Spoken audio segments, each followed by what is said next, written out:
Bonjour à tous, Thomas de Virtual Magie. Aujourd'hui, on reçoit un manipulateur champion de France, Florian Sainvet. Ça va ? Ça va. Génial. Bien. Alors, parle-nous un peu de ton parcours. Comment tu as débuté la magie ? À quel âge ? Comment ça s'est passé ? On veut tout savoir. Eh bien, j'ai démarré à l'âge de 16 ans. Quand j'ai eu 3 mois de vacances après ma première année au lycée, j'avais pas de boulot d'été. Je regardais des vidéos de magie et j'étais fasciné par ça. Quel genre ? C'était sur YouTube ou à la télé ? Ouais, tout à fait, sur YouTube, des petits tours de pièces, de cartes, etc. Et je me suis dit pourquoi pas moi. Et comme j'avais le temps, je m'y suis lancé et j'ai jamais arrêté. T'as quel âge là maintenant ? 26. C'est récent quand même. Hein. Ouais, bon, ça fait 10 ans, c'est quand même pas mal, mais c'est assez récent. Ouais. À l'époque, tu faisais encore tes études.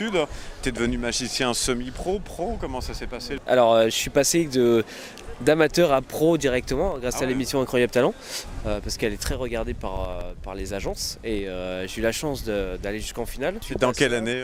En 2009. Et qu'est-ce que tu avais présenté ? Manipulation de CD. Oui. Voilà, et j'étais en BTS d'ailleurs. De quoi ? En BTS communication et industrie graphique. D'accord. Donc voilà, bon, tu connais un petit peu toi. Moi j'ai fait commerce international. Hein. Ah excuse-moi, pardon, moi j'ai fait de la merde à côté de toi.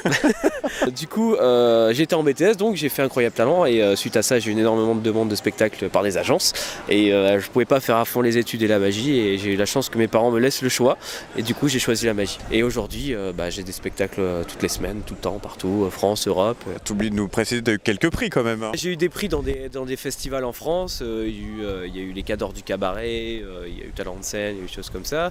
J'ai fait les championnats de France qui passent sur Paris Première, qui sont pas des championnats de France officiels, mais en tout cas c'est ceux qui passent à la télévision, que j'ai la chance de remporter.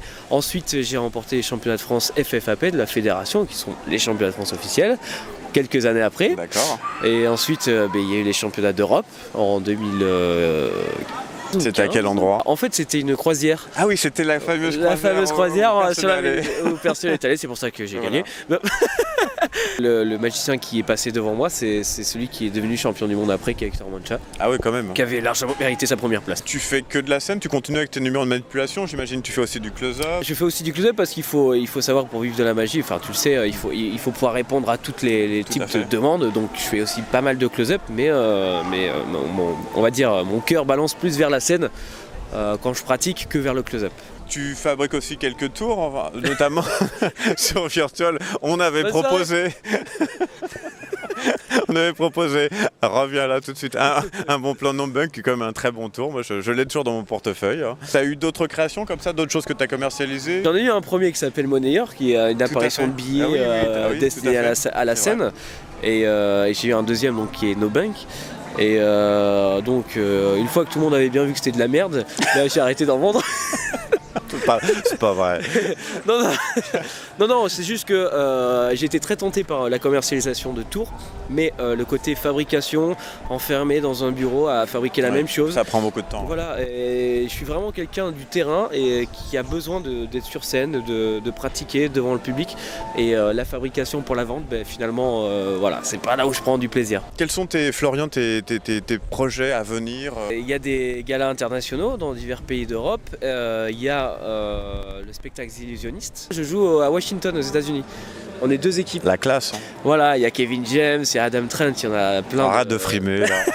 Non mais en fait ça me fait plaisir d'être sur les mêmes plateaux que ce genre de personnes et de me dire que l'autre manipulateur qui joue dans mon pays est un des champions du monde qui a marqué l'histoire de la magie. Qui est celui qui joue en France hein ? Yoo Jin, oui, coréen, voilà, qui a largement marqué par son style, par ses effets, etc., qui m'a même inspiré et me dire que je fais son rôle aux États-Unis. Mais avec ton numéro, tu vas faire ton numéro de CD Oui, bien sûr, je fais mon numéro de CD, un numéro de close-up. Et c'est une tournée de combien de temps ? En fait, c'est pendant 1 mois à Washington et Wellington et on joue toute la semaine. Comment tu te retrouves, toi, français, à aller jouer là-bas alors qu'il y a une tournée en France et qu'ils auraient pu t'engager en France ? Comme on dit, j'ai le cul bordé de nouilles. Hein, Non, en fait, ils m'ont repéré au championnat du monde à Rimini. Ils sont venus me voir juste après mon passage en me disant qu'ils étaient intéressés.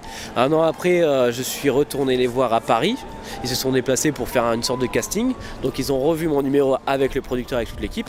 Et seulement 2 ans après, ça a pris du temps. Ils m'ont contacté, m'ont demandé si j'étais dispo. Et ils ont revu mon numéro en vidéo, etc. Et là, ils m'ont mis dedans. Donc ça a pris du temps. C'est vrai qu'au départ, quand je les ai eu en contact, j'y croyais pas trop. Et ça sentait la promesse et non l'aboutissement. Ouais, bien sûr. Et finalement, mais voilà, c'est cette année que ça se fait en décembre et c'est formidable. Ah ouais. J'imagine que derrière, il y a sûrement des options pour des tournées ailleurs qu'à Washington et aux États-Unis. Voilà, C'est grand les ils États-Unis. commencent à penser ils m'ont proposé pour Dubaï, Abu Dhabi, des belles, hein. très belles destinations. Donc il n'y a plus qu'à ce que ça Il n'y aboutisse. a plus qu'à bosser ton anglais et ton arabe hein, maintenant. Ouais, bon, j'ai la chance de pas parler pendant mon numéro, ça m'arrange bien. Ouais, il faut juste que je sache comment dire où est-ce que je peux manger, où est-ce que je peux boire et Voilà, dormir quoi. Peut-être on va te retrouver sur toutes les scènes du monde entier et puis sinon sur Virtual Magie. Bah, bien sûr. Virtual Magie, à bientôt. À très vite, à bientôt.